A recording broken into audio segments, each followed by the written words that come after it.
I've loved watching storytime YouTubers for a long time now, and I've always wanted to give it a go. Let me tell you, I have stories to share. The thing is, I always felt like I had to be good at animation, or at least at drawing in order to make it work. And as much as I wish I could say I was, or that I worked to become better, I am no artist. But I am certainly capable of taking the pencil crayons I've owned for years, buying an adult coloring book, and recording myself doing that while I share embarrassing details about my life. So here I am. Here we are. This is what I've got to offer. Summer heat. Let's talk about it. It's current. It's relevant. Here in Canada, we're experiencing a major heat wave right now, and it's got everyone in such a panic. Honestly, you'd think that we've never seen the heat before with the way that everyone is reacting. I actually really enjoy living where I do because I get to experience each season really intensely. Summers get really hot, and winters also get really cold. It keeps things different, and I think that's fun. That's why although it's hot right now, I'm enjoying it. I'm enjoying wearing shorts and tank tops. I'm enjoying the warm breezes. I'm enjoying iced beverages and long walks outside. When the weather cools down again, I know I'll miss those things, so I might as well take them while I can get them, right? Last September, my friend and I went to Japan. I'm not gonna get all into it because there's so much I will talk about from that trip down the line, but the one relevant thing to mention today was the heat we experienced there. Now that was a different kind of heat. The Japanese September heat was the kind that made your clothes instantly sag with humidity the second you stepped outside. It was the kind of heat that had you opening your mouth wide to take a breath of air that felt like you were leaning over a pot of boiling water. I don't think a single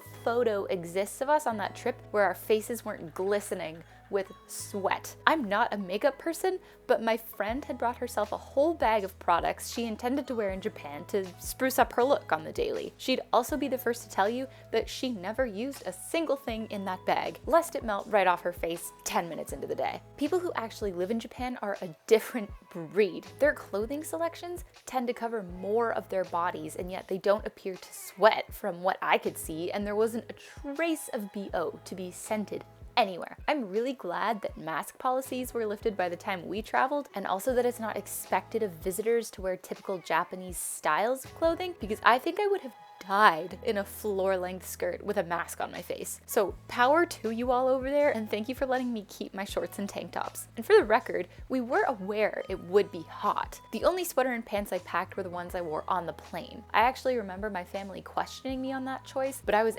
adamant that I wouldn't be needing warm clothes, and I was right. It was a cheaper time of year to travel to Japan, and we were willing to put up with the warm weather to save the money on flights and hotels. The thing I was more worried about was having a lot of rain, but we ended up being blessed with 2 weeks of consistently gorgeous, sunny weather. Something I really struggled with growing up was excessive underarm sweat. There would have been a time that I'd have been too embarrassed by that statement to even say it out loud, but I want to bring it up in case that's you.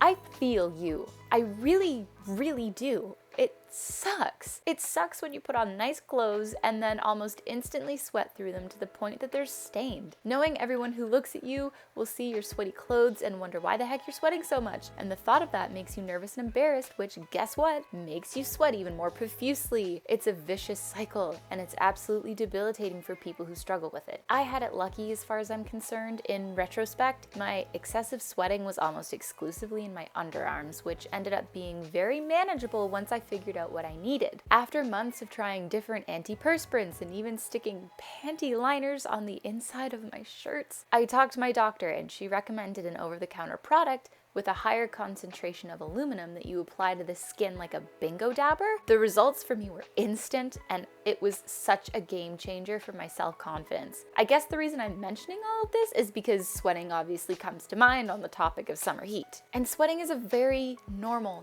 very healthy body function. I would never encourage you to think that a little underarm sweat is embarrassing or gross or something to be prevented. My issue, albeit mild, and what others truly struggle with, is something called hyperhidrosis. If you're curious, look it up. It's a rock fact. My parents recently bought a car that has leather seats rather than fabric ones. I think a lot of people view leather seats as more luxurious, despite the fact that it's something they couldn't have cared less about having. The car they were interested in just happened to have them, so that's what they got. I, for one, don't prefer them. Leather seats are slippery to sit on, they make squeaky sounds, and when it's hot out and your car is baking like an oven, sitting down on a leather seat burns. It's like those old metal slides that used to be the norm around playgrounds I grew up with. You slide down those things and you're looking at an easy 1st-degree burn on your entire backside. So yeah, leather seats plus summer heat, not awesome. And they're not even awesome in the winter either. They get just as cold as they do hot, and the only thing that can save you is a seat heater, which doesn't kick in right away anyway. I make it a personal goal to not wear socks in the summer just because I like taking advantage of sandal appropriate temperatures. There's just something so freeing about slipping on some light footwear and going about your day. The downside to this is that by the end of the day you have really dirty feet, and I